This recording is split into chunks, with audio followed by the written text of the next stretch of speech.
We needed to get win number 3. We got win number 3, and at the end of the day, it's all about getting the victory, but just flat out unacceptable. The performance is unacceptable, and we'll get back to work tonight, and we'll work to correct it and correct our deficiencies. We talked about playing with details, did not play with details, 5 penalties in the first half. The second half, we didn't have any. I did think our defense really stepped up when we needed it. Forced 10 punts, 7 sacks. I thought they changed the line of scrimmage towards the end of the game. We finally played with some energy and some passion. And want to thank the fans for staying. I thought they made a difference at the end of the game. But it starts first and foremost with me and everyone else in our organization. It is unacceptable, and we'll get back to work tonight. So I'll answer any questions you may have. Jimmy? First couple things. One, you talked about changing your quarterbacks, going to Garen Tunnel and back to Normandy. And did you sense maybe during the week that you might not have a sharp performance? You know, everything is about your preparation. And, you know, in today's world, you know, it's a challenge every day with outside clutter and distractions, and the mature football teams can block all that out. And we have a lot of individuals who this means a lot to. I thought we had a very good day of preparation on Monday. I thought Tuesday was below average.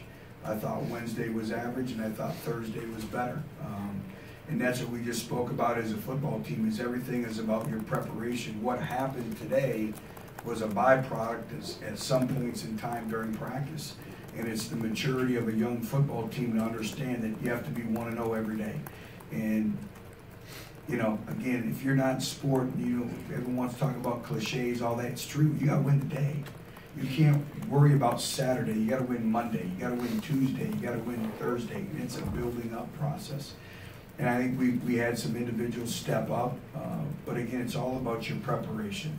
In terms of the quarterback situation, we were looking for a spark. We were looking for, you know, some energy, and I'll know more how they played when I watch the video. It's really hard to tell from the sideline, but we had way too many negative yardage football plays, way too many 3rd and long situations, and when you have that, you're not going to move the ball effectively.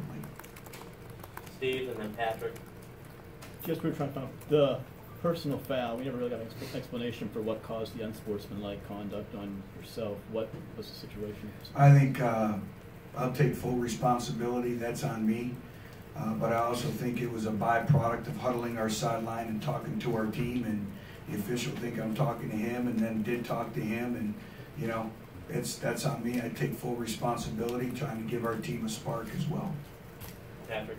Butch, why didn't Shy and Jay Sean play today, and what's their status moving forward? They both have undisclosed injuries.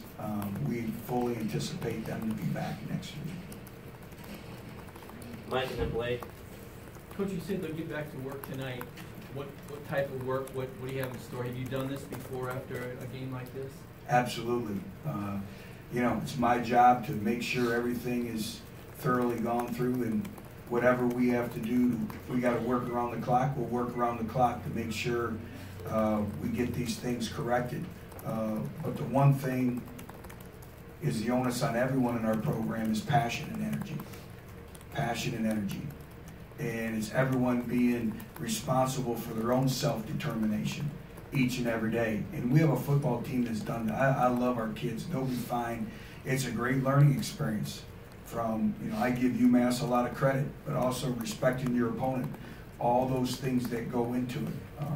But again, this, you know, it's just overall as a football team that was unacceptable, and that's not to take anything away from UMass. They were gritty. We knew they were gritty. We knew they were better than their record shows. All you have to do is watch video and know that they have some good players, and they play exceptionally hard and have a lot of respect for their program. Brent and Blake. Butch, in the second half, what did they do defensively to affect you, 1, and 2?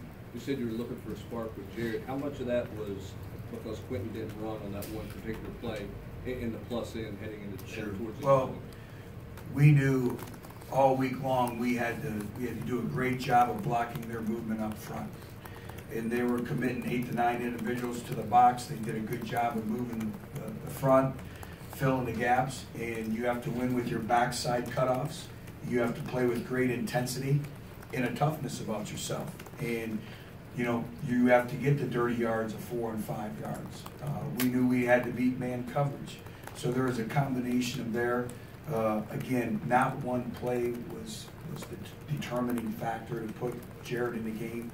I think it was a combination of a lot of things. Blake, Jesse, Wes. Coming out of this game, do you feel like your quarterback situation is maybe less settled than you felt like a week ago? I think we have 2 very capable quarterbacks, and we'll continue to work with them. Jesse. Butch, just with the offensive line, you guys rotated a little bit at left tackle, putting Tatum in, obviously left guard, played a couple guys. Just where do you feel like that unit is right now? Particularly going against so much stunning and movement the first couple weeks of the season. You know what? I'll wait to talk to you on Monday after I watch the video and really be able to assess everything that happened. Wes.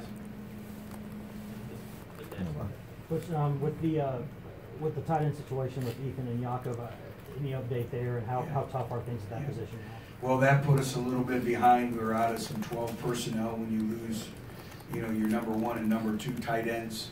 I'll know a little bit more on Monday where they're at in terms of the injury status and updates. So, again, we had to do some different personnel groupings when you lose 2 quality football players like that. But I'd anticipate they'll be okay, but I'll know a little bit more on Monday. Mark. You talk about Trevor Daniel, 8 punts for him. Yeah, you know, Trevor continues to change field position. I think the thing with him is, you know, just continued consistency.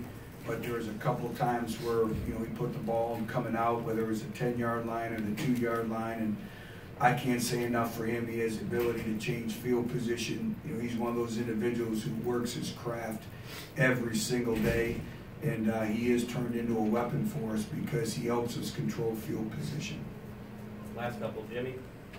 Would you speak to Brandon Johnson's game today? Yeah, you know, Brandon's an individual that has really, when you think of him, it's consistency. Every single day in practice, in the meetings, and he continues to get better and better, and he gave us a big spark. I know the 1 3rd down on the dig route, we need to catch the football there. But he's an individual who played very sparingly, was injured last year, and you know, is part of that young receiving core. But he made some big plays and some moments that we needed big plays. And again, I just can't speak his competitive character, his character.